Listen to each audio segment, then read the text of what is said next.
Cultura, le podcast qui met en lien société et christianisme.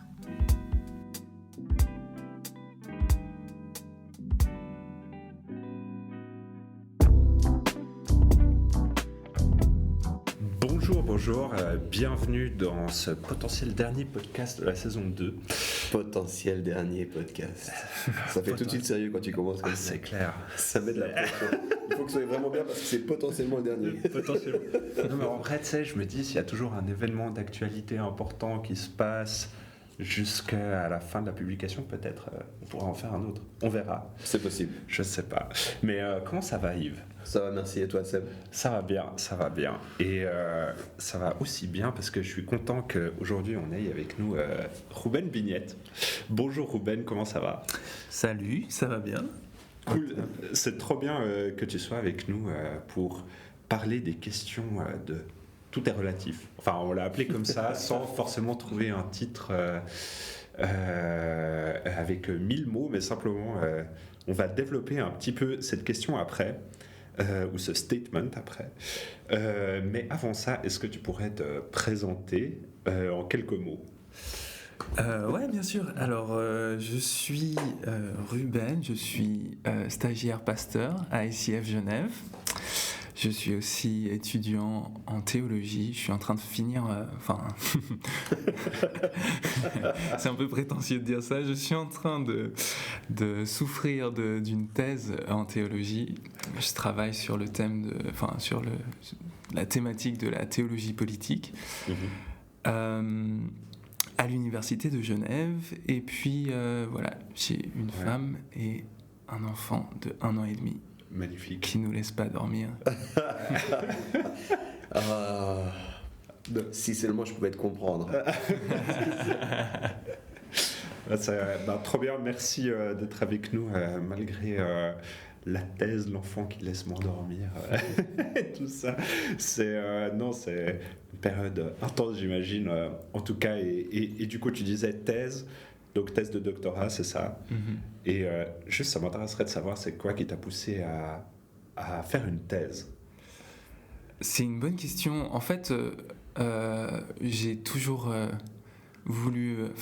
depuis que je me suis converti, j'ai voulu travailler dans l'église. Donc je sais que c'est ça ma voie. Mais en même temps... je suis quand même quelqu'un qui n'arrive pas à quitter l'université.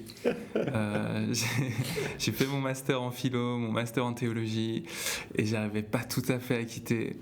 J'ai la petite crainte derrière ma tête que si je quitte l'université, j'arrête de réfléchir de manière aussi soutenue et critique que ce que je fais d'habitude. Du coup, non, je me suis passionné en fait pour la théologie.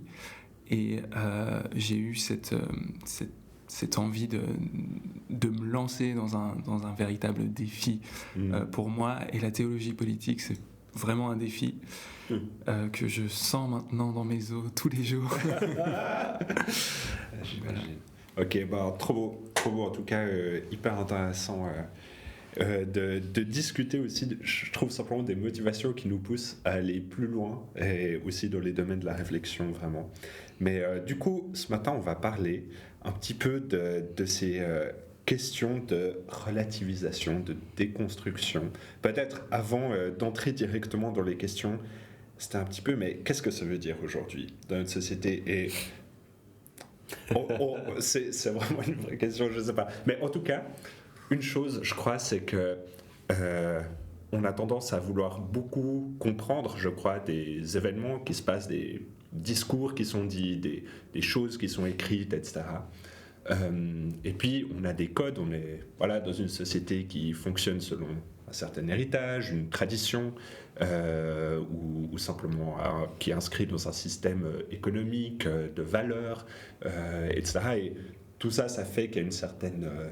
cohésion ou un certain héritage, mais ça crée aussi, selon quoi, des injustices, des guerres, des événements qu'on contrôle pas peut-être, ou qui nous posent en tout cas question.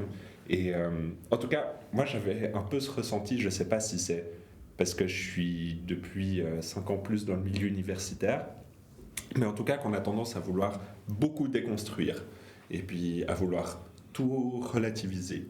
Et puis finalement, c'est comme si on avait plein de pièces qui sont assemblées et la déconstruction nous apprend à les désassembler, à les détacher. On se retrouve avec plein de pièces détachées et finalement on est là, qu'est-ce qui fait notre réalité et dans quel monde est-ce qu'on vit? Est-ce que vraiment tout est acquis? Est-ce qu'il n'y a pas des parts innées aussi? Et finalement tout ça, ça touche plein de domaines. Quand on préparait un peu, je pensais à ça, Descartes, le philosophe, disait « je pense donc je suis ». Et j'ai un peu l'impression qu'aujourd'hui on pourrait dire « je déconstruis donc je suis ». C'est un petit peu la tendance qu'on voit. Historiquement, c'est assez dur à remonter à un moment où voilà, on a commencé à déconstruire. Par contre, sociologiquement parlant, une chose qu'on voit, c'est un petit peu la perte de repères, en particulier avec ce qu'on appelait la génération Y, de façon très très forte, où ce qui était des repères par avant ne sont plus là. Alors génération Y, grosso modo, c'est ceux qui vont jusqu'à 85, 85 à peu près, 90, grosso modo, c'est un peu cette période-là, ça dépend un peu qui en parle, mais à partir de eux, on voit plus de repères. Avant, il y avait des repères qui étaient évidents dans la société, tu en as parlé, je vais en citer 3, mais il y en aurait plein d'autres si on étudie en détail, mais la notion de famille, c'était un élément clé, la famille, ton héritage, ta tradition, d'où est-ce que tu venais. Même si c'était pas aussi fort que par le passé où tu faisais le métier de ton père ou quoi, ça restait quand même un élément fort. Le deuxième, c'était l'État. On faisait confiance à notre État, on se tenait avec notre nation. Et puis, je dirais le troisième qui avait déjà été commencé à être égratigné, mais qui était encore présent, c'était quand même l'Église. En particulier dans les sociétés, on va dire, occidentales, judéo-chrétiennes, avec un héritage judéo-chrétien. Et c'est vrai que ces choses-là ont été amenées à être complètement déconstruites. Sociologiquement, c'est vraiment un fait, on le voit. Hein. La famille, elle a été redéfinie complètement, notamment au travers du nombre de divorces qui a augmenté. Du coup, t'avais plus seulement la famille nucléaire comme on la connaissait avant. Il y a eu tout un cas avec notamment aussi des migrations, des choses comme ça. On recomposait des familles, donc familles décomposées, recomposées. Et puis on était arrivé à l'exemple de nos parents qui n'était plus un exemple. Du coup, on définissait qui sont nos parents, nos figures de parents, qui sont nos frères, nos sœurs, ça s'est vu. L'État, on l'a vu avec certains grands scandales auprès des présidents, tout ça, on ne pouvait plus faire confiance à l'État. Donc l'État qui était censé être là pour nous protéger avec des visions, puis oui, on votait pour nos présidents, mais on avait confiance dans nos présidents, même si ce n'était pas celui pour lequel on avait voté. Ça a disparu, on ne pouvait plus leur faire confiance. En fait, ils étaient dans ces positions pour eux-mêmes, pour tout ça. Et puis finalement l'Église, avec des scandales à l'intérieur de l'Église, mais aussi avec une perte d'influence de l'Église vers l'extérieur, ce qui n'était pas du tout le cas si on prend un passé sur 200, 300 ans et encore plus, encore avant. En fait, on voit que ces choses-là ne sont plus des repères. Donc quand on parle de déconstructionnisme, c'est important de voir, en fait, on parle de cette réalité où aujourd'hui, les gens construisent sans forcément avoir ces repères. Et puis du coup, il y a aussi une approche qui est un héritage de tout ça, où en fait on a une tendance à déconstruire. Comme tu disais, ces pièges détachés, on a une tendance à enlever les choses qui étaient là, qui tenaient la route. Et puis c'est un petit peu de ça qu'on veut parler avec toi, Ruben, aujourd'hui. C'est un peu comment est-ce qu'on navigue dans une société où finalement tout peut être remis en question, ce qui n'est pas forcément mauvaise chose en soi, mais tout semble être remis en question et où tout semble être relatif. Comment est-ce qu'on va de l'avant? Comment est-ce qu'on peut construire là-dedans, naviguer, être simplement qui on se sent appelé à être, qui on se croit être appelé à être? Donc ça, c'est un peu des questions. Puis peut-être pour commencer, est-ce qu'il y a un sujet de société actuel, quelque chose que tu vois qui te touche ou qui te fait réfléchir, où tu peux voir un petit peu cette dynamique de déconstruction? Clairement, je pense qu'on voit tous dans notre manière de comprendre l'homme et la femme, la masculinité et la féminité, les relations entre les sexes en fait. Il y a une déconstruction claire qui se fait depuis un certain temps. Il y a plein de choses. Tu parlais de la famille par exemple, et c'est vrai que il y avait encore cet héritage il n'y a pas si longtemps où l'homme de la famille, le père de famille, représente toute la famille. Et du coup représente la femme, et en fait la femme c'est un peu un citoyen de seconde zone, et donc voilà. Et ça c'est des choses qu'on remet en question, et à raison je pense. Et depuis un certain temps, il y a une sorte de déconstruction qui se fait sur notre manière de comprendre l'identité masculine, l'identité féminine.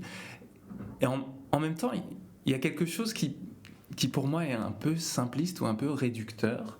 En tout cas, dans ma manière, je ne sais pas si je suis un mauvais féministe, mais dans ma manière d'avoir compris l'histoire telle qu'on la raconte au sein du féminisme, c'est de dire, en fait, depuis le début de l'humanité, il y a une oppression violente des hommes sur les femmes. Il y a des femmes plutôt serviles d'un côté, des hommes plutôt méchants et violents de l'autre. Et jusqu'au beau jour où la lumière est venue dans le monde, et en fait on a eu le féminisme qui nous a libérés de cette vision des choses. Et en fait j'arrive plus trop à y croire. Enfin, c'est un truc que j'avais accepté un peu comme ça. J'ai l'impression que, non pas que c'est totalement faux, mais que c'est une mauvaise manière de comprendre vraiment comment les relations entre les sexes fonctionnent. J'ai l'impression que c'est beaucoup plus complexe que cela. J'ai l'impression qu'il y a une espèce de négociation qui se fait et qui s'est toujours faite et qui se fait maintenant différemment entre les sexes, parce que maintenant c'est vrai, avec les révolutions scientifiques, industrielles, les révolutions sexuelles, avec la contraception efficace, avec toutes ces choses, l'accès des femmes au monde du travail, tout ça, on négocie maintenant de manière différente les rapports hommes-femmes que ce qu'on avait fait avant. Mais je suis pas sûr que avant c'était juste tout noir, qu'il n'y avait pas de... Enfin voilà, j'ai l'impression qu'il y a une relation quand même plus complexe, que les femmes ont plus de ressources que simplement d'être serviles et d'avoir rien choisi. Et si vraiment on a, comme le disent les scientifiques, on a 200 000 ans ou plus d'histoire de notre espèce Homo sapiens, on a quand même... Je pense qu'on a eu le temps de négocier certains accords entre les hommes et les femmes qui est plus complexe que juste la violence. Mais j'ai pas énormément de connaissances historiques, mais j'ai l'impression que rien que sur ces 2000 dernières années, c'est quand même... Il y a eu des fluctuations en mode où, là j'entendais dernièrement au Moyen-Âge que finalement il y avait des femmes qui dirigeaient des banques, des femmes qui étaient même guerrières ou qui avaient des rôles vraiment importants dans certaines sociétés en Europe, sans aller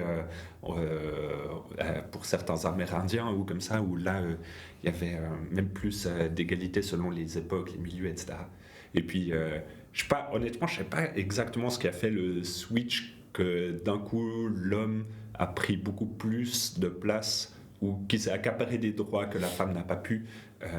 Mais enfin tout ça pour dire qu'il y a eu un peu des fluctuations et que ça serait une erreur, j'ai l'impression, de voir comme quoi il y a eu une constante de domination des hommes sur les femmes avec un écart très important depuis le début de l'humanité. Mais ouais. Intéressant. Un vrai sujet, et je crois que tu touches là un vrai sujet, cette question du féminisme qui aujourd'hui, en tout cas, on ne peut pas faire l'impasse dessus. Et puis ça soulève des questions extrêmement bonnes. Hein. On a fait tout un sujet, tout un podcast là-dessus. Je crois que c'est important de se poser certaines de ces questions.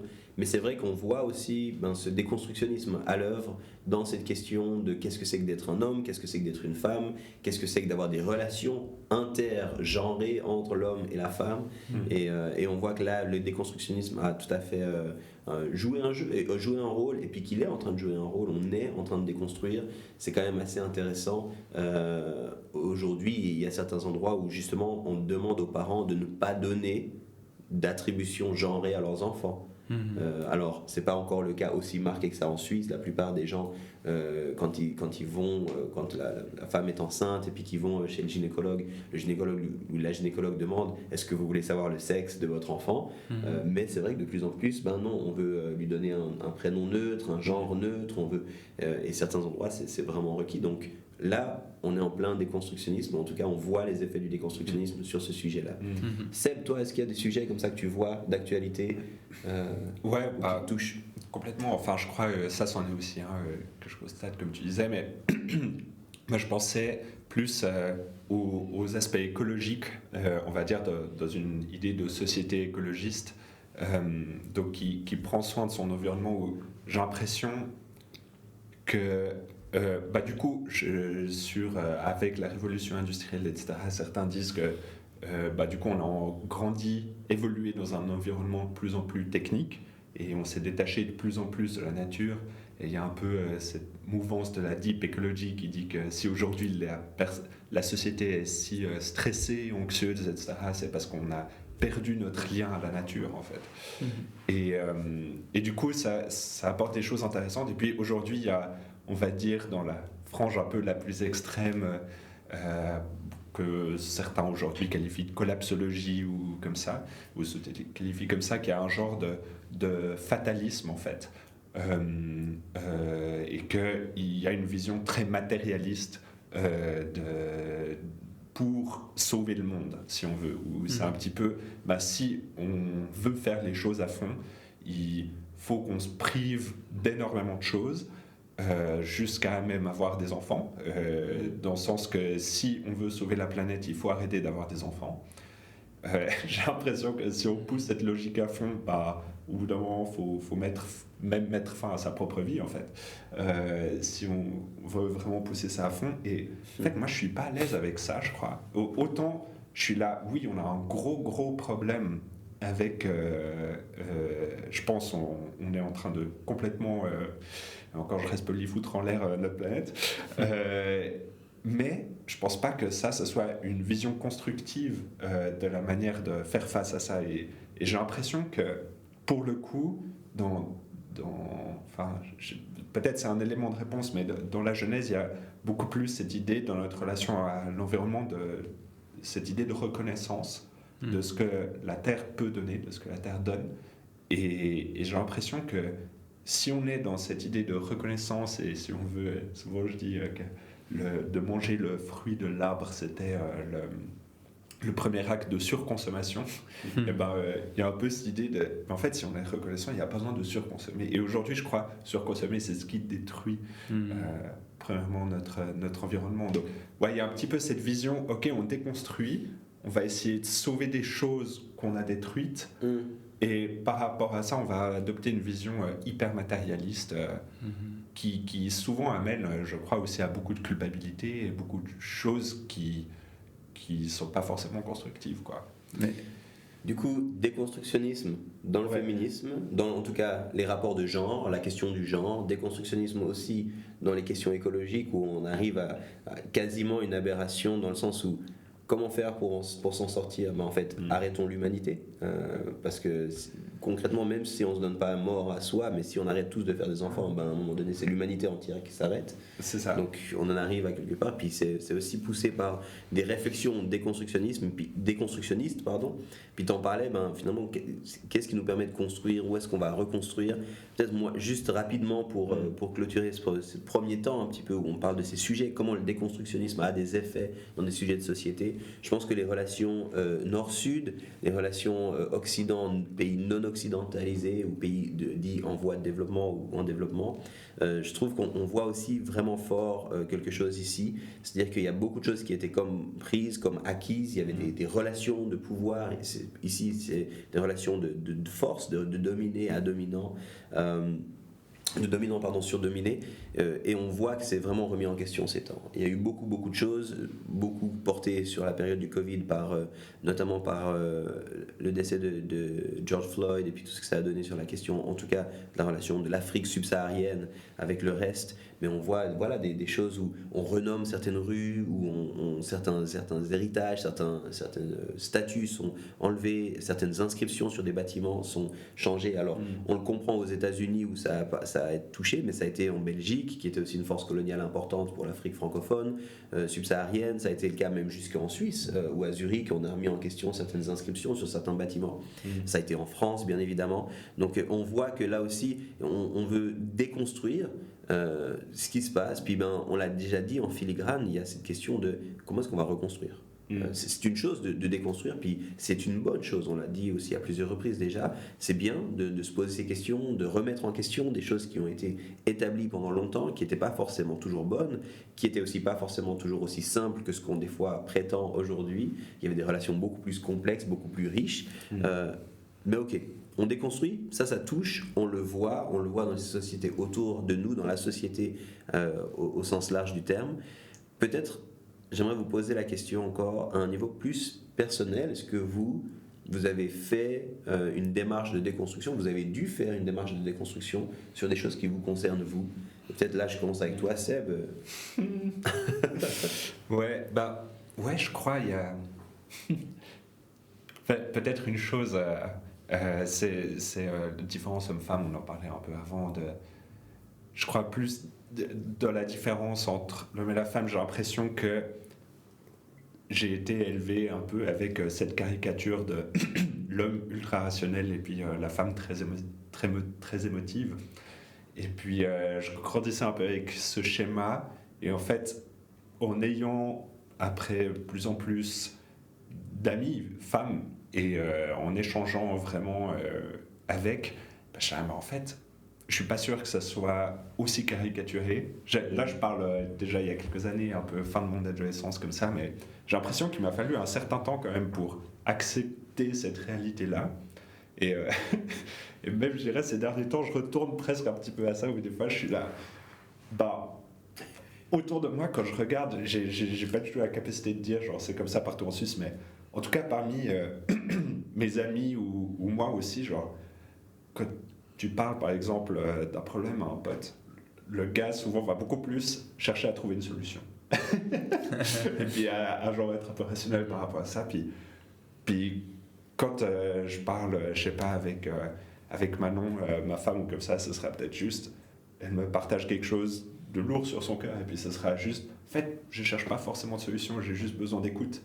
Et un peu ce truc où l'émotion en fait a le droit d'avoir toute sa place, et la raison aussi, mais est-ce que c'est plus chez les hommes, chez les femmes, je sais pas. Fais attention à ce que tu dis, hein. Tu risques de passer pour un misogyne qui ne donne pas de raison à la femme qui est dans l'émotion. Non, pas du tout, enfin vraiment pas. D'ailleurs, devant les films, c'est moi qui pleure en premier. Vraiment. Mais je trouve intéressant ce que tu dis. Il y a eu besoin de déconstruire un temps. Tu avais grandi avec une idée, il y a eu besoin de déconstruire cette idée parce que ton expérience te montrait que c'était pas aussi clair que ça. Et puis en même temps, dans cette reconstruction, peut-être c'est pas aussi clair que ça, puis on ne veut pas tomber dans des catégories surfaites et puis surcaricaturales. Puis en même temps, il y a certaines choses où, en fait, dans ton expérience aujourd'hui, ça semble quand même aller vers ce sens-là, dans une certaine mesure, peut-être tempéré par rapport à ce que tu aurais dit ado, mais... Complètement. Je crois qu'il y a vraiment ça aussi un peu lié par rapport à l'éducation ou comme ça, mais du coup, je te poserai aussi à toi la question, Ben. Qu'est-ce que tu as appris à relativiser, déconstruire et peut-être reconstruire après aussi? Je pense qu'il y a plein de choses que j'ai relativisées. Il y en a une qui particulièrement qui reste avec moi depuis le début de ma foi. Je crois que c'est la vision de la colère de Dieu. Quand j'étais ado, à 16 ans, j'ai accepté Jésus, j'ai accepté l'évangile. Il y a eu quelque chose qui s'est déconstruit dans ma tête. J'avais avant une vision de Dieu comme vraiment vindicatif, vengeur, le méchant juge, quoi. Puis après, je rencontre l'amour de Dieu, je rencontre le message de Jésus, et là, je suis bouleversé par ça. Et du coup, je me dis, waouh, Dieu est amour, et puis ça devient un peu mon slogan. Et puis petit à petit, je fais mon chemin avec l'Église, avec la théologie évangélique, et on me parle de l'enfer. Et puis je commence à dire, ok, je suis chrétien, je dois croire au jugement, à la colère de Dieu, à la condamnation éternelle des impies, et je sais pas quoi faire avec ça. Et en fait, au début, c'était facile de gérer l'attention parce que j'y prêtais pas attention. Mais de plus en plus, c'était dur, en fait, difficile. Quand on voit la colère de Dieu en opposition avec l'amour de Dieu, quand on a parfois la caricature Ancien Testament, Nouveau Testament, qui en fait n'est pas vrai, parce que dans le Nouveau Testament, Jésus il dit des trucs assez trash. On se dit, mais ouais, au fond, il y a une espèce de schizophrénie en Dieu, ou qu'est-ce qui se passe? Et je pense qu'un truc qui m'a aidé dans ces dernières années de théologie, c'était de comprendre la justice de Dieu ou le jugement de Dieu comme un prolongement de l'amour de Dieu. Et du coup, c'était ça un peu la reconstruction que j'ai faite et qui m'accompagne encore. J'ai pas mis mon dernier mot à la question, mais je crois vraiment que de comprendre. Enfin, il y a cette idée c'est qui Tozer qui dit la chose la plus importante que tu as dans la tête, c'est ta vision de Dieu, ta conception de Dieu. Et en fait, d'avoir une vision de Dieu qui est vengeur, vindicatif, ou alors qui change d'humeur, ou alors qu'il y a un méchant secret derrière la tête. Il est amour et tout, mais en fait, derrière la tête, ce qu'il veut vraiment, c'est te punir. Enfin voilà, c'était un peu un malaise que j'avais avec moi pendant longtemps, et duquel je suis en train de m'éloigner progressivement. Ah mais c'est hyper intéressant là. Pour voir la question de l'enfer et tout, j'ai l'impression, en tout cas j'en entends peu parler, et ou aussi frontalement comme ça, et ça serait intéressant d'en faire un autre podcast. J'ai envie d'être discipulé là-dessus. Ben, discipule-moi là-dessus. Non mais vraiment, c'était de la souffrance aussi et de ça. Mais ouais, mais du coup peut-être je te poserai aussi à toi la question, Yves, qu'est-ce que tu as déconstruit, peut-être reconstruit? Ou peut-être que c'est en reconstruction, je sais pas. Mais en fait, c'est ça peut-être que je voulais dire, c'est que pour moi, j'ai l'impression que la déconstruction, elle fait partie d'un processus en fait plus large, et puis qu'elle est quasi nécessaire en fait. Quand je vous entends, ça me rappelle juste moi aussi en tant que jeune, puis d'ado. Tu parlais non, c'est toi celle qui parlait d'adolescence avant, mais en fait, en tant qu'ado, pour moi, c'est l'âge de la déconstruction. C'est tout ce que j'ai reçu de mes parents, tout ça, je vais tout le remettre en question, je vais aller à l'opposé, je veux plus y croire ou quoi. Puis en fait, arrivé un temps où en fait, je suis là, ok, tout n'était pas si nul que ça, puis j'ai besoin en fait de certaines de ces choses, puis il y en a que je vais complètement reprendre, il y en a d'autres, je vais peut-être m'en distancer un petit peu, mais je dois reconstruire pour aller de l'avant, sinon je reste juste un ado immature à vie, quoi, ça va pas. Donc peut-être moi, rapidement, j'ai pensé à 3 choses où j'ai vu vraiment ce phénomène. Le premier, c'est mon ecclésiologie, c'est-à-dire ma vision de l'Église, ma compréhension de l'Église. Aujourd'hui, je suis pasteur, puis c'était pas du tout une vocation qui était aussi évidente que ça pour moi. C'était pas quelque chose que je recherchais à faire. Et dans ce parcours, j'ai réalisé qu'en fait, j'avais une vision qui était un peu tronquée de l'Église. J'ai dû déconstruire, j'ai dû enlever tout ce que je pensais de ce que c'était que l'Église pour pouvoir être en paix, puis reconstruire quelque chose qui allait faire du sens pour moi. Ce qui est intéressant, c'est que dans cette reconstruction, il y a beaucoup de choses justement que j'ai reprises. Simplement, j'avais trouvé du sens, j'avais compris pourquoi cette pièce était là, pour reprendre l'image des différentes pièces. C'est comme si j'avais enlevé toutes les pièces, puis là maintenant que j'ai toutes ces pièces au sol, si je veux faire quelque chose, qu'est-ce que je refais? Puis en fait, beaucoup des choses que j'ai refaites ressemblent à ce que j'avais déconstruit, mais au moins c'est ma construction, ça fait du sens, je sais pourquoi je les ai mises là. Je pense une autre chose que j'ai dû réaliser en devenant père et aussi en cheminant dans ma marche de foi, c'était un petit peu mon rythme de vie, et puis ce que ça voulait dire que d'avoir une bonne vie, pour différentes raisons, puis je vais passer les détails, mais j'avais l'impression que tu dois en faire toujours plus, tu dois être toujours au courant de tout, tu dois toujours aller plus vite, et puis qu'en fait le plus c'était la définition de la réussite dans la vie de façon large. Et en fait, je m'épuisais, j'allais droit en direction de ce qu'on pourrait dire un burn-out ou surmenage, des choses comme ça. Puis j'ai dû apprendre que des fois, marcher un peu plus lentement, être un peu plus sur le côté, être un peu plus dans les franges, c'est en fait beaucoup plus sain, puis beaucoup mieux pour vivre une vie épanouie, puis une vie qui, ça c'est mes mots à moi, mais porte du fruit. Donc là, j'ai dû vraiment aussi déconstruire, puis reconstruire un rythme de vie qui fait du sens. Et puis, il y aurait plein de choses à dire là-dessus, mais voilà. Le troisième élément, c'est peut-être la justice sociale. J'avais une vision qui était très vindicative. il y avait plein d'éléments pour lesquels je voulais me battre, je voulais aller dans la rue, j'ai manifesté dans différentes manifestations, il n'y en a pas eu 36 000 en Suisse, mais sur différentes manifestations, j'ai l'impression que c'était comme ça, le changement par les armes, un petit peu, on va y aller, on va... Et en fait, je pense que j'ai pris une vision peut-être beaucoup plus large, beaucoup plus moins sur le moment de on va faire la différence en criant, et en fait une vision de la justice sociale sur du beaucoup plus long terme, en me disant c'est possible que j'instille un tout petit changement, peut-être que je ne verrai pas les fruits de ce changement, mais que les générations à vivre vont pouvoir, qui vont me suivre vont pouvoir bénéficier de ce changement.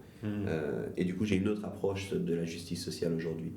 Voilà, trois éléments concrets où j'ai vécu ça. Excellent. Ça me parle. Surtout là, je suis avec 2 papas, donc Yves et Hélène. Ça fait plaisir. Un peu ce truc. Non, mais je trouve intéressant. Tu dis, ok, en fait, c'est en devenant papa que je me suis encore plus rendu compte de ces réalités du rythme de vie. Enfin, là, je parle vraiment du rythme de vie. Hein, des fois, j'ai l'impression d'être un peu dans ce truc. On va à fond. Et en fait, quand tu as une autre vie dont tu dois t'occuper, ça change tout, j'imagine.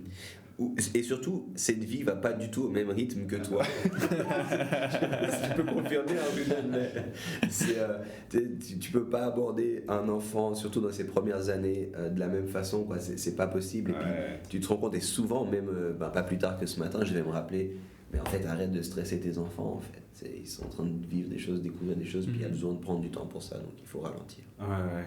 Trop bien. Mais du coup, ces choses qu'on a déconstruites un peu chacun individuellement de nos vies, on l'a aussi fait peut-être avec d'autres personnes, en lisant des livres ou comme ça, je crois c'est tout un processus en fait. Et pour moi, ça pose aussi un peu la question du référentiel. Qu'est-ce qui nous permet de dire qu'une chose est bonne ou pas? Est-ce que c'est la vérité? Qu'est-ce qu'est la vérité? C'est une question presque infinie, hein, mais et quelle chose est relative et laquelle est absolue un petit peu. Et aujourd'hui, justement, quand on déconstruit tout, des fois, j'ai un peu l'impression que ce qui fait qu'une chose est bonne ou pas, c'est genre, si ça me fait plaisir ou si ça m'apporte du bonheur ou quoi, alors là, c'est une bonne chose. Mais peut-être juste pour commencer, c'était Eric Emmanuel Schmidt, qui est un auteur, romancier principalement, mais aussi deux, trois essais avec plus de réflexion, qui ne sont pas forcément des romans ou des histoires, le disait comme ça: on est dans la seule époque où quand un enfant de 15 ans demande à son père quel est le sens de la vie, son père se tait. Je trouve que c'est un beau résumé en fait de cette société d'hyper-relativisme, cette société de déconstructionnisme. On n'a plus ces réponses. Et moi, dans ce que tu dis, c'est vrai que je le vois, c'est un petit peu, tu suis ton cœur. Si ça te fait du bien, c'est bien. Alors il y a quelques lois qui restent quand même morales. On ne sait pas trop pourquoi, parce qu'elles n'ont aucun ground, aucun fondement, mais il ne faut pas que ça dérange l'autre. Bon, tu ne sais pas trop pourquoi il ne faut pas que ça dérange l'autre, mais il ne faut pas que ça dérange l'autre. Mais si ça te fait du bien, si ça te fait plaisir, si ça te va... Puis en fait, ce qui me questionne par rapport à ça, c'est que dans le peu, j'approche gentiment de la quarantaine, mais dans le peu de vie que j'ai, ce que je me rends compte, c'est que je ne suis pas du tout stable comme personne. Ce qui me fait du bien aujourd'hui ne me faisait pas du bien il y a 10 ans, puis ne me faisait pas du bien il y a 20 ans. Et puis du coup, ça veut dire que mes références sont toutes sauf stables en fait. Et ça me pose des vraies questions. Quand on pose la question, c'est quoi le référentiel? Qu'est-ce qui nous permet de dire ce qui est bon, ce qui n'est pas bon? Je veux dire, sincèrement, si je demandais à mon enfant qu'est-ce qu'on doit manger, je ne suis pas sûr qu'on ait un régime alimentaire équilibré, sain, pourtant ça lui ferait plaisir, ça lui ferait du bien, mais est-ce que c'est juste pour autant? Ça pose franchement des questions. Hein. Et qu'est-ce que tu réponds un peu à ça, Ruben? Genre, quels sont les référentiels un petit peu? Est-ce qu'il y en a en fait? Est-ce qu'on peut dire qu'il y en a? Ou c'est pas prétentieux de dire qu'il y en a? Ouais, non, je pense que c'est une bonne question parce qu'on est souvent confronté à cette idée que, au final, à part ce qui est scientifique, tout le reste c'est relatif. Et je pense que c'est une vision vraiment réductrice de ce que c'est être humain. Parce que si on se contente des réponses purement scientifiques, on va pas très loin en fait, on n'arrive pas à trouver du sens. Et je crois fondamentalement à ce que disait le philosophe Paul Ricoeur, cette idée que pour se constituer soi-même, il faut qu'on ait un récit dans lequel on se place. Et je pense que c'est ça la pertinence aussi d'avoir cette référence chrétienne pour moi, pour nous, c'est d'avoir un récit qui nous permet en fait, de comprendre le monde et peut-être de questionner le monde, de questionner les autres récits qu'il y a alentour. Et là, tu parlais de la question du référentiel. Et je pense un truc qui m'aide beaucoup, moi, à trouver mes références, à avoir un peu des fondements, c'est de prendre la théologie de John Wesley, qui avait formulé, en fait, dans la théologie wesleyenne, il y a cette idée du quadrilatère.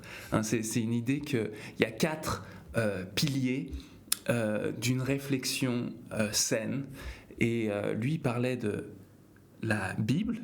Hein, donc c'est cette idée que la parole de Dieu, c'est une espèce de fondement, une révélation que Dieu fait à l'humanité et qui nous permet de nous orienter. Mais pas que la Bible. Il y en a encore 3 autres. Il y a la raison, hein, donc la philo, la réflexion, les arguments. Il y a la tradition. Yes. Ce que les gens ont dit avant nous, ce que les gens pensaient avant nous. G.K. Chesterton, il parle d'une démocratie intellectuelle qui fasse parler les morts. Hein. Les gens qui sont morts avant nous, ils ont aussi peut-être droit de parler là-dedans, de nous informer de ce qui est vraiment important.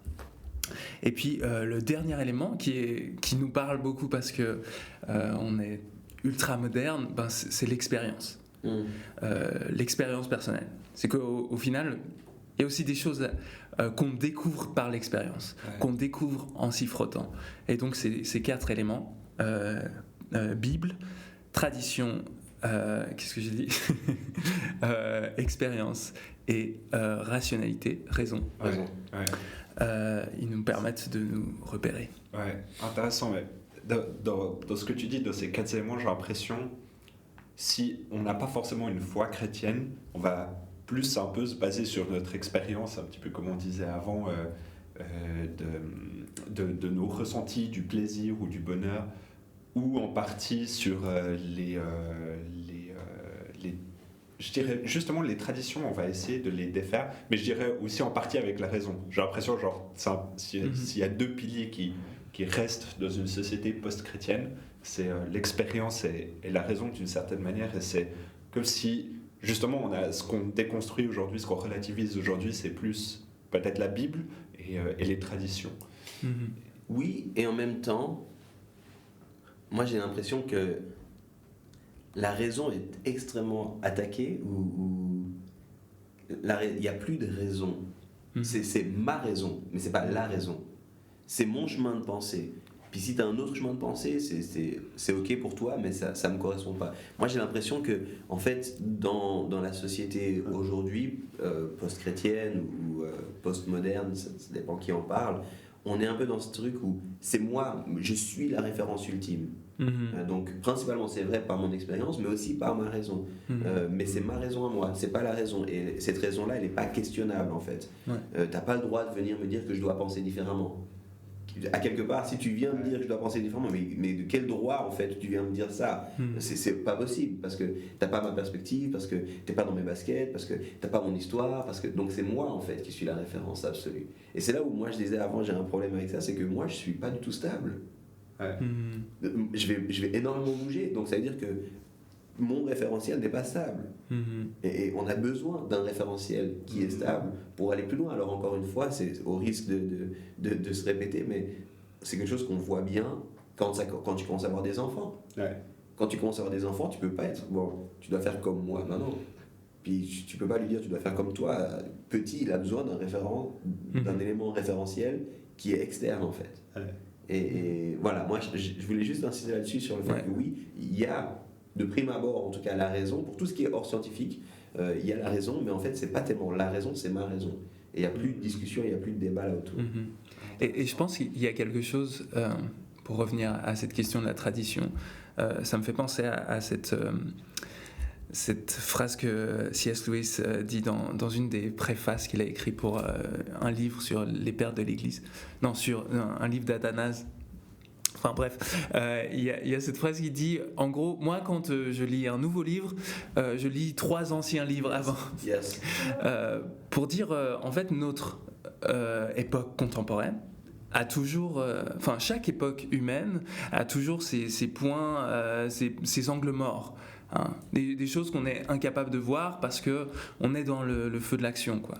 Et en fait, de prendre la perspective des siècles sur la même question, d'avoir des références qui en fait dépassent notre époque, dépassent nos sensibilités, ça nous permet aussi d'avoir une raison qui n'est pas myope, quoi, qui n'est pas juste focalisée sur l'instant.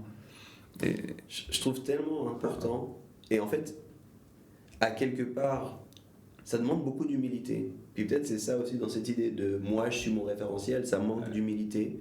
Parce qu'en fait, j'ai pas la vision sur tout. J'ai des points morts, j'ai des angles morts, il y a des choses que je ne sais pas, il y a des choses que je ne peux pas réaliser parce que je suis dans le feu de l'action. Et en fait, d'être d'accord, de dire il y a des gens qui me précèdent, qui se sont déjà posé ces questions. Et puis c'est intéressant de les concerter au minimum. Ce que tu disais, c'est toi qui disais cette démocratie des morts. Mais au moins, concertons-les un minimum en fait. Parce que ces gars-là, alors au risque de citer la Bible, mais il n'y a rien de nouveau sous le soleil. La plupart des grosses questions ne sont pas des questions qui sortent de nulle part. La plupart des questions, surtout sur lesquelles on parle ici, du sens de la vie, de toutes ces choses-là, c'est des questions qui ont déjà été posées avant. Allons regarder un peu ce qui s'est dit avant. Les gars ont bataillé, ont réfléchi, ont discuté, n'ont pas été d'accord. Ayons un peu de respect pour ça et ayons suffisamment d'humilité pour dire j'ai pas la réponse à tout. Peut-être petite parenthèse, après j'aimerais bien revenir sur la question de la Bible, de la raison d'une certaine manière, mais c'est un petit peu, j'ai l'impression, si on est honnête avec nous-mêmes, on s'est jamais construit tout seul. Oui. Enfin, tu sais, t'as un peu cette culture du self-made man, woman, puis en fait t'es là, mais ça n'existe pas. C'est ça. Je suis désolé, mais ça n'existe pas. Et je dirais même tant mieux, dans le sens, on grandit toujours dans une communauté, ou dans une famille, ou avec des gens, avec des références intellectuelles, des livres, et tout ça qui font qu'on va construire notre manière de penser, etc. Et je pense que c'est important de juste se rendre compte de ça, et qu'est-ce qui fait que je pense telle ou telle chose aujourd'hui. Mais oui, avant Yves, tu parlais de la Bible et de cet héritage un petit peu. Et moi, ça me pose un petit peu la question, finalement, la Bible est toujours valable aujourd'hui, dans le sens, ça reste quand même le livre le plus lu au monde aujourd'hui en 2022. Et devant Harry Potter, devant le Seigneur des Anneaux, comme quoi. Non, mais dans le sens, c'est là, en tout cas, une valeur culturelle extrêmement importante. Et ça lui donne pas forcément toute la légitimité, mais peut-être la question un peu provocatrice, ce serait est-ce que les chrétiens ont raison? Est-ce que dans leur vision du monde, et évidemment, si on réfléchit un petit peu, on dit que non, parce qu'il y a eu tellement de choses dans l'histoire du christianisme qui ont été tellement fausses et regrettables et terribles, qui ont été faites au nom de la Bible, au nom du Dieu des chrétiens, etc. Mais est-ce que pour toi c'est une question valable, Ruben, de savoir est-ce que les chrétiens ont raison? C'est bien que ce soit toi qui commences, j'allais m'énerver tout de suite. Non, je pense que c'est une bonne question d'essayer de comprendre le lien entre forcément notre prétention à avoir raison, hein, comme toutes les visions du monde, toutes les religions. Si tu as une religion qui te dit j'ai tort, peut-être que tu vas peut-être pas la suivre, hein, si je te dis écoute, je commence en te disant que j'ai pas raison, ça fonctionne pas. Mais par contre, il y a ce truc avec le christianisme, le fait d'avoir la notion de révélation au centre. C'est pas un truc qu'on a acquis nous-mêmes. Il y a cette idée dans le message chrétien de dire c'est Dieu qui a eu l'initiative de nous parler, de nous sauver. Nous, on est faillible, on est limité, on se trompe encore et encore et encore. À travers toute l'histoire biblique, on voit des gens qui se trompent encore et encore, qui font le mal, qui sont appelés à plus et qui font moins. Donc ce qu'on a en fait avec la révélation chrétienne, c'est l'idée que oui, Dieu se révèle, oui, Dieu dit la vérité, oui, Jésus est véridique, mais en fait, nous, on n'est pas dans une démarche simplement de transposition de cette vérité directe, sans interprétation, sans le besoin de l'accueillir, sans le besoin de l'incarner. Non, on est dans une démarche en fait faillible, humaine. Et je pense que c'est un vrai atout pour la vie intellectuelle. C'est un vrai atout parce que ça nous donne cette humilité de se dire, eh bien, c'est pas moi qui ai constitué le message. C'est pas moi qui ai trouvé la vérité. On a avec l'Évangile une idée du salut qui peut être intéressante à la fois pour quelqu'un qui est tout à fait illettré, un enfant illettré de la Palestine du 1er siècle, ou les plus grands génies, les plus grands savants, je pense à Kierkegaard qui a passé sa vie, lui qui est un génie, il a passé sa vie à lutter avec le message, l'importance du message chrétien. Et donc on peut se dire, waouh, on a un message qui parle autant à des personnes simples qu'à des personnes ultra intelligentes. On a un message qui nous décentre de nous-mêmes. C'est pas nous qui sommes la fin des choses.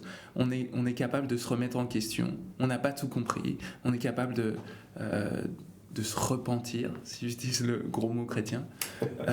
On est capable en fait d'apprendre, quoi. Et en fait, la notion de certitude dans le christianisme, elle est assez trouble. C'est-à-dire que on est appelé à la foi, à la confiance, à l'espérance, avant d'être appelé à la certitude absolue. La certitude absolue, peut-être qu'on l'a en maths, peut-être qu'on l'a dans différents domaines, mais on ne peut pas l'avoir sur les choses les plus importantes pour l'être humain. Si je te parle de la vie après la mort, si je te parle de ce qui est bien de faire, si je te parle de même choisir une femme, je peux pas avoir une certitude absolue par A plus B. T'as pas une formule pour ça. Ça aiderait beaucoup de célibataires si on avait une formule pour ça. Ouais. Et en fait, ce qui est beau, c'est que le message chrétien nous aide à comprendre qu'on est dépendant dans notre manière de faire des choix et nous donne en fait des jalons pour faire ces choix, mais qu'il s'agit de quelque chose de beaucoup plus relationnel que mécanique. Ouais, hyper intéressant. J'aime beaucoup ta réponse, puis je trouve la question elle peut venir, et puis est-ce que les chrétiens ont raison finalement ou pas, mais je crois que c'est tellement en lien avec ta réponse ici Ruben, mais c'est tellement une mauvaise question en fait. Moi j'aime bien plutôt poser la question, pour reprendre ce que tu disais avant, dans quelle histoire tu t'inscris, qu'est-ce qui fait du sens pour toi en fait. Puis je crois que ultimement on est tous à la recherche de sens. On en a parlé ici, c'est la question du référentiel, c'est la question de qu'est-ce que tu vas définir qui donne du sens à ce que tu fais au quotidien. Mais je pense qu'on a besoin de sens. Et puis le christianisme propose un sens, propose une histoire qu'on n'a pas construite nous-mêmes. Pas une histoire de... comment est-ce qu'on dit ça? C'est toujours les vainqueurs qui racontent l'histoire. Là c'est plutôt une bande de bras cassés qui racontent l'histoire, c'est pas tellement les vainqueurs. Et en fait, on a cette histoire qui vient jusqu'à nous, puis qui permet de faire du sens à notre histoire à nous. Puis ça, c'est intéressant. Et plutôt que de poser la question, est-ce que eux ont raison, eux ont tort, qui a raison, c'est plutôt, quelle est ton histoire à toi? Moi, je trouve ça beaucoup plus intéressant, en fait. Quelle est ton histoire et ton histoire individuelle, personnelle, dans quelle grande histoire est-ce qu'elle s'inscrit? Et alors, je crois que oui, aujourd'hui, dans la société marquée par l'hyper-relativisme, marquée par le déconstructionnisme, des gens disent il n'y a pas de sens. Et philosophiquement parlant, c'est ce que certains vont appeler le nihilisme. Je remets ça en question, mais ça c'est un débat philosophique. Mais voilà, c'est un peu ce post-nihilisme, ce nihilisme contemporain. La vie n'a pas de sens, on vit, puis voilà. Et Et en fait, je disais, mais si on est sincère dans cette démarche-là, alors on s'arrête. On ne va pas plus loin, en fait. On fait ce qu'on a envie de faire un temps, puis on se suicide. Et certains l'ont fait, historiquement. Parce qu'en fait, si la vie n'a pas de sens, alors ça ne sert à rien de se lever demain matin. Ça ne sert à rien d'avoir un travail, ça ne sert à rien d'avoir une famille. Alors peut-être certains vont dire c'est pour mon plaisir. J'ai connu quelqu'un comme ça qui disait c'est pour mon plaisir à moi. Puis là, mais ton plaisir, il va vite, ça va vite ne plus aller en fait. À quel prix si tu veux mettre de l'éthique. Enfin, bref, pour moi, c'est plutôt ça la question. Plutôt que savoir est-ce que les chrétiens ont raison, c'est plutôt comprendre que le christianisme, la vision du monde chrétienne, propose une grande histoire, comme Ruben en a parlé, qui vient jusqu'à nous, qui nous permet de comprendre notre histoire à nous, de faire du sens, de répondre partiellement au moins à cette question quel est le sens de la vie qu'un enfant pourrait demander à ses parents, et puis de naviguer là-dedans avec une posture d'humilité, avec tout ce que tu as expliqué juste avant, Ruben. Et c'est ça qui est le plus intéressant plutôt que de savoir qui a raison. Je pense que ça c'est la mauvaise question, qui a raison. Ouais, mais j'aime beaucoup ce que tu dis aussi, et peut-être j'ai l'impression même si on n'est pas forcément croyant, est-ce que c'est vraiment aussi important que ça d'avoir raison? Un petit peu dans un débat de des choses, est-ce que vraiment c'est ça qui va faire la différence dans le regard de l'autre, dans la perception du monde de l'autre, et j'ai l'impression que justement le christianisme, en fait, Jésus n'a pas forcément cherché à avoir raison dans ces débats. Enfin, disons que ses actes lui donnaient plus raison, presque. En tout cas, comme je le perçois. Et puis un petit peu. Enfin, je repense ces dernières semaines souvent à ce que disait saint François d'Assise il y a 800 ans de prêche l'évangile en tout temps et seulement si nécessaire utilise des mots. Et un petit peu ce truc de genre juste aimons les gens pour ce qu'ils sont, enfin le commandement le plus important de la Bible, aime ton Dieu et ton prochain comme toi-même, et peut-être que la raison, le fait d'avoir raison n'est pas si important que ça dans une démarche plus globale d'histoire de vie, dans son sens plus large. Je sais pas, c'est une petite réflexion par rapport à ça. Non, j'aime ça, je vois le temps qui avance, on va peut-être prendre encore une ou deux dernières questions, mais ce que moi je trouvais intéressant, c'est dans ce que tu viens de dire là, en tout cas ce que je voulais souligner, c'est tout d'abord la place au mystère. Paul, qui a écrit la plupart du Nouveau Testament, parle quand même passablement de mystère, qu'il y a des choses qui sont des mystères, et puis du coup, c'est pas, de nouveau, c'est pas des formules, c'est pas des absolus, tout n'est pas des absolus à saisir. Puis je trouve que dans la vie de Jésus, il me semble en tout cas dans ma lecture de sa vie, dans le Nouveau Testament, dans les 4 évangiles, il était plus intéressé à inviter les gens à une vie qui faisait du sens, plutôt qu'à leur expliquer le pourquoi de tout. Il était plus dans cette démarche de regarder, je vais vous expliquer, il y a comme une alternative, il y a une autre vie qui est possible, qu'il appelait le royaume de Dieu, puis je vais vous expliquer ça. Puis pour balancer avec Pascal, c'est un peu cette idée du paradis perdu, hein. On a oublié quelque chose, il y a des choses qui ont été perdues, qui sont plus tout à fait accessibles, mais regardez, je vais vous montrer une alternative à la vie. Je vais vous montrer une vie différente qui est possible, dans laquelle vous pouvez venir, dans laquelle vous pouvez tous participer. C'est ce fameux Macarios, Jésus qui invite aussi tout le monde à cette vie-là. C'est pas seulement pour les riches, c'est pas seulement pour les bien-pensants, c'est pas seulement pour les hommes. À l'époque, c'était encore plus hardcore que ce qu'on peut vivre aujourd'hui. Les femmes aussi, vous êtes invités à cette vie-là, et indépendamment de votre statut, venez, découvrez cette vie, puis en fait, cheminez après moi. C'est cette fameuse invitation, suivez-moi, devenez mes disciples, marchez à ma suite. Et je trouve que ça, peut-être, c'est quelque chose que... Alors, on parlait ici des non-chrétiens, comment voir qui a raison, mais peut-être c'est aussi des choses que je pense les chrétiens doivent redécouvrir. Plutôt que des débats arrêtés. Et puis il y a la place pour ça. Puis c'est bien les débats. Puis ça fait partie de la démarche de déconstruire. Mais est-ce qu'on pourrait être plus pressé peut-être à cette invitation-là? Et puis à cette incarnation-là, nous aussi, en fait, de vivre une vie qui est différente et puis parce qu'elle s'établit sur des fondements différents.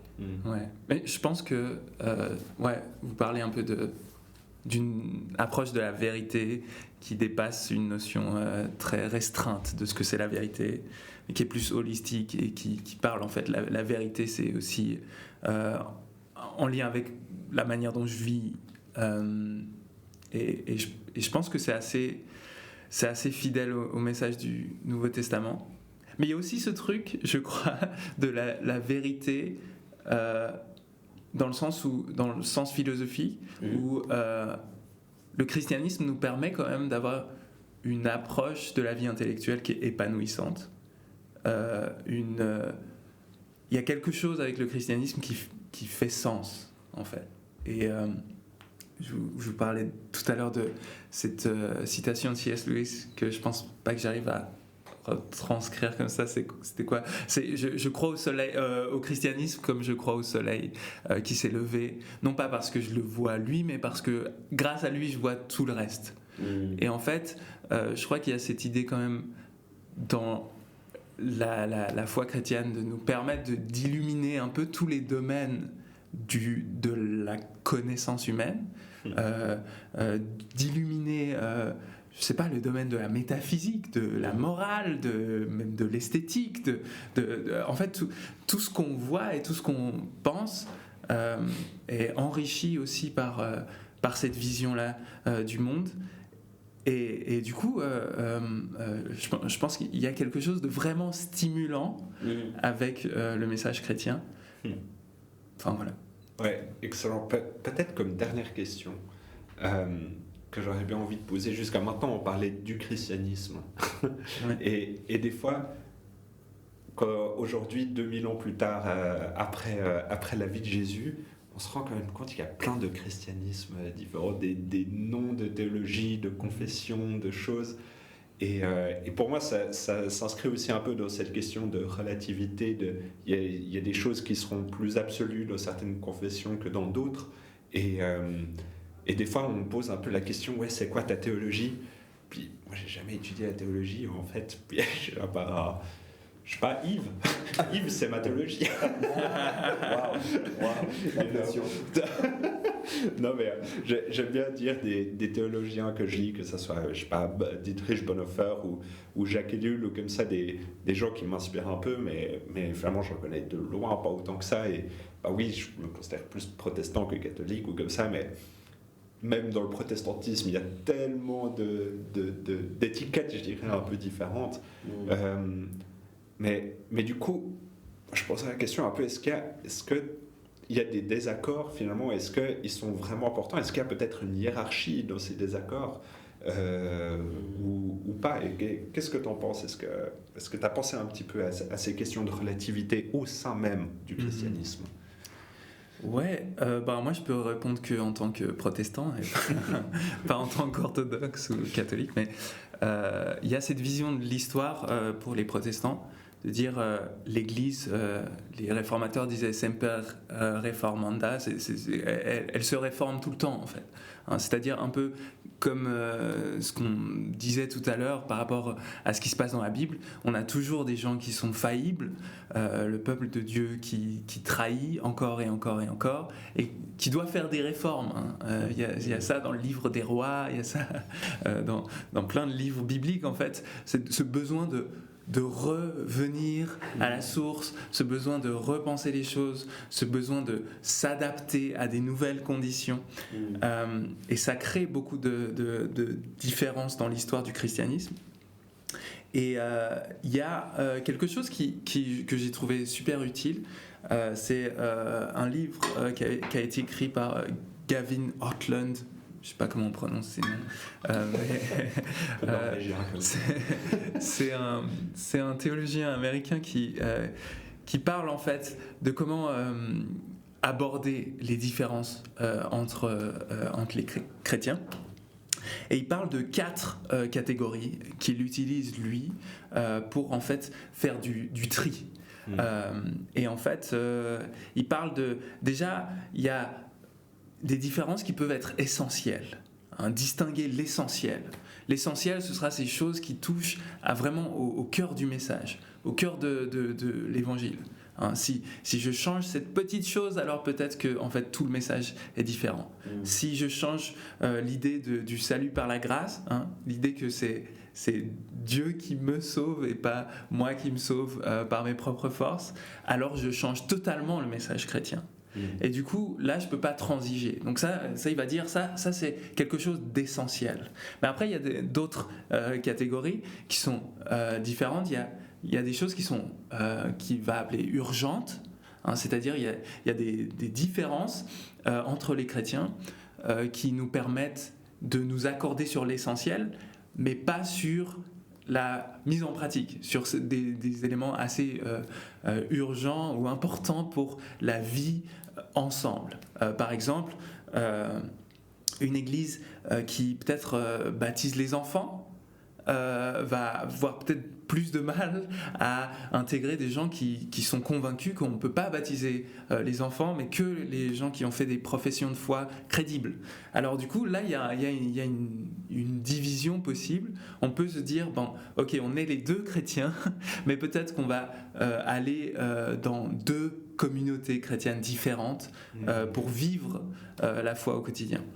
Et puis ensuite, il y a des différences qui sont importantes, mais qui ne sont pas ni essentielles ni urgentes, des différences importantes qui peuvent avoir attrait à plein de thèmes de la Bible, je ne sais pas, la vision qu'on a de la fin des temps, la vision qu'on a ce qui va se passer, de l'interprétation du livre de l'Apocalypse. Ça peut être très important, parce que ça détermine notre vision de l'histoire, etc. Mais peut-être pas sujet à changer d'église. Et puis finalement, il y a d'autres sujets qui sont plus triviaux, où finalement, en fait, c'est pas important du tout. On prend du vin ou du jus de raisin pour la Sainte-Seine. Je sais pas, ouais, il y en a qui pourraient se battre pour ça, mais... Il y en a qui peuvent se battre pour ça. Après, c'est ça le problème aussi, c'est qu'il y a aussi notre personnalité, notre sensibilité. C'est vrai. Il y a des gens qui vont faire de sujets que moi, en tout cas, je pourrais considérer comme triviaux, des sujets centraux. Mais je trouve ces 4 étapes, si on veut, ces 4 niveaux de très très intéressants, et se poser cette question finalement, si on n'est pas d'accord là-dessus, est-ce qu'on change le message fondamental de l'évangile? Et si on ne change pas le message fondamental de l'évangile, ben, c'est pas grave, enfin, c'est ok. Peut-être qu'on va pas pouvoir faire la vie ici ensemble, peut-être que c'est suffisamment important pour qu'on n'arrive pas à s'entendre sur notre façon de vivre notre foi, mais on est d'accord sur le message général. Et ça c'est bon. Et je trouve assez intéressant cette dichotomie-là. Moi j'avais entendu Barnabas Piper qui parlait de cette image issue d'une lecture d'un récit dans l'évangile de Marc 9, sauf erreur, où un homme disait « J'ai la foi, mais aide-moi dans mon incrédulité ». Puis en fait, issu de ça, il donnait cette image d'avoir une main fermée puis une main ouverte. Puis il disait il y a des sujets pour lesquels en fait on a une main fermée, c'est des non négociables en fait. Ça on les croit puis on les bouge pas. Mais pour les autres on devrait savoir avoir la main ouverte. Puis ça veut dire peut-être même que ça va changer dans ma vie à moi en fait ce que je crois de ces choses là. Mais ça touche pas le fondamental en fait et du coup c'est pas dramatique et puis qu'on devrait apprendre à être dans cette posture là. Ouais, excellent. Et merci beaucoup, Ruben, pour ton temps, pour ces sujets de discussion. Et je crois aussi, là, le dernier livre dont tu as parlé, tu pourrais juste redire le titre? Ça s'appelle Finding the Right Hills to Die On. Ok. Je crois. Ok. Par Gavin Ortlund. Voilà. Trop bien. Peut-être ça serait aussi une référence si des personnes ont envie de plus creuser ces sujets de, on va dire, avec des guillemets, relativité au sein du monde chrétien. Et ouais, mais en tout cas, merci pour ce temps. Je crois qu'on a réussi à déconstruire plusieurs choses aussi, des pensées qu'on peut avoir. Et ouais, peut-être une invitation pour les auditeurs, auditrices, ça serait de aussi se poser les questions, qu'est-ce qui fait les repères de notre vision du monde, dans nos relations avec les gens, dans peut-être les références qu'on a autre part et est-ce que c'est nos émotions plus comment on se ressent ou est-ce que c'est d'autres choses. J'aimais aussi beaucoup le quadrilatère wesleyen qui pour moi fait assez sens je crois vraiment et c'est un peu comme un filtre j'ai l'impression qu'on peut appliquer sur notre vie ou comme ça donc excellent. Je peux rajouter une chose? Volontiers. Je trouve intéressant parce que des fois, on a parlé au tout début de comment certains sujets sont devenus très caricaturés et puis on perd un peu de nuance dans l'histoire de ces sujets, tout ça. Puis dans ce quadrilatère wesleyen, il y a la notion de la Bible comme une référence. Puis des fois, les gens sont là, ouais, mais c'est un livre, ça a été écrit par des hommes, ce qui est tout à fait vrai au passage. C'est un livre qui a été écrit par différents auteurs. Mais des fois, je crois que les gens ne réalisent pas l'histoire de ce livre-là aussi. Et les débats qu'il y a eu autour de ce livre-là, en fait. Et c'est un livre qui est solide. C'est pas aujourd'hui. Enfin, des fois, les gens, ils en parlent comme si jamais personne n'a remis en question ce livre. Alors qu'en fait, la construction même de ce livre, c'est faite au cœur de débats, de désaccords, de tensions, de réflexions, de recherches historiques. Puis, en fait, ce livre, si aujourd'hui on peut le prendre comme un élément stable, il y a en fait une histoire aussi liée à ce livre. Puis peut-être pour ceux qui seraient moins familiers face à la Bible et puis qui disent, ouais, mais de toute façon, voilà, croire dans une fable. Et c'est ce que certains des athées très agressifs, contemporains ont fait avec le pastafarisme, en disant non, on vous prouve que c'est possible, on crée une histoire comme ça rapidement.